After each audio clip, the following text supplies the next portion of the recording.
प्रभु यीशु मसीह में मेरे प्यारे भाई और बहनों, आप सबको जय यीशु की।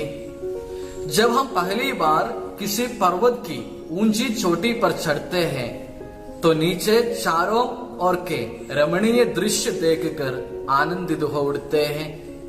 लंबे समय तक आंखों की प्यास बुझाते हैं, नीचे उतरने का मन नहीं करता। इसी प्रकार जीवन में प्रगति के शिखर पर चढ़ने के लिए अनेक अवसर आते हैं। उन अवसरों का लाभ न उड़ाने से मौका कभी वापस नहीं आता है। एक बार मेरा एक पुराना परिचित मिलने आया। वह अपना कथा व्यथा सुना रहा था।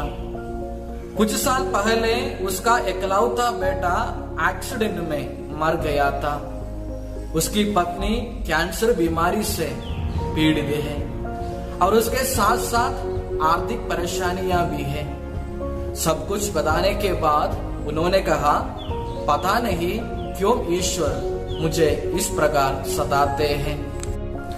आज के इस समाचार में हम देखते हैं कि यरूशलेम की ओर जाते समय प्रभु यीशु अपने शिष्यों को उसी समय समाज में हुए दो दुर्घटनाओं को सामने दिखाकर उन्हें पश्चाताप के बारे में समझाते हैं। पिलातुस ने कुछ लोगों का हत्या करके उनका रक्त गुस्सा से पशु के रक्त के साथ मिला दिया था।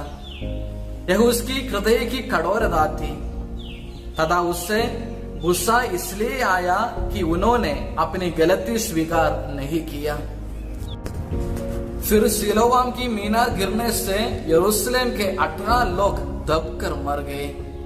यह मात्र दुर्घटना थी, मगर मूल बात यह थी कि उन्होंने भी अपने पापों पर पश्चाताप नहीं किया। हम इस अवसर पर यदि पश्चाताप, पछतावा, मन फिराव, जीवन सुधार आदि पर ध्यान न देते तो हो सकता है मौका कभी वापस न आए।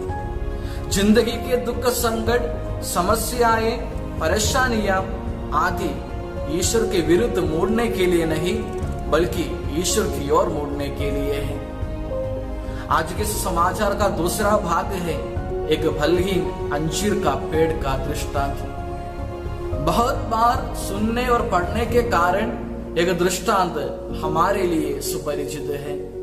अब सवाल यह है कि क्या हम अपने परिवार के लिए, समाज के लिए फल उत्पन्न करने वाले पेड़ हैं या नहीं? क्या हम अपने छाती पर हाथ रखकर बोल सकते हैं कि मैं अपने परिवार में, समाज में फल उत्पन्न करने वाला एक पेड़ हूं? अर्थात इस आधुनिक युग में ये अंजीर का पेड़ कौन है? ये अंजीर का पेड़ और कोई नहीं बल्कि बपतिस्मा ग्रहण किए हम हर एक क्रिस्तीय व्यक्ति हैं।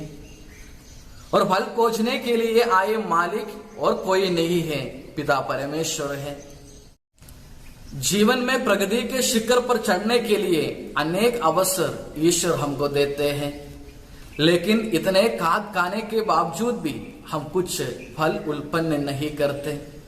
लेकिन उस फलहीन पेड़ को और एक अवसर देने के लिए विनती करने वाला नौकर प्रभु यीशु मसीह है। हम फल उत्पन्न करने के लिए, हमें एक नया जीवन देने के लिए प्रभु यीशु मसीह ने अपने जीवन भी कलवारी पहाड़ी पर कुर्बानी दी और बचाया। यीशु कहते हैं कि पश्चाताप सिर्फ नाकेदारों, वेश्याओं एवं पापियों के लिए ही नहीं, बल्कि प्रत्येक मानव जो कि आदम के संतान है, उसे पश्चाताप की अत्यधिक आवश्यकता है। अंजीर के पेड़ के दृष्टांत द्वारा प्रभु यीशु मसीह स्पष्ट बताते हैं कि हमें न केवल हमारे पापों के लिए पश्चाताप करना चाहिए, बल्कि हम सब उन अवसरों के लिए भी पश्चाताप करना चाहिए जहां हम अच्छे कार्य करने में असफल रहे हैं। एक फलहीन अंजीर के पेड़ के लिए मालिक जिस प्रकार मौका देता है, उसी प्रकार ईश्वर पापियों को सुधारने के लिए और सद्गुण अपनाने के लिए मौका देते रहते हैं। इसलिए आइए मेरे प्यारे श्रोताओं, यदि बिगड़े हैं तो सुधारने के लिए, गिरे हैं तो उड़ने के लिए, पापी है तो पछताने के लिए हम अपना कदम बढ़ाएं। करुणामय ईश्वर हम सबको आशीष दे। आमीन।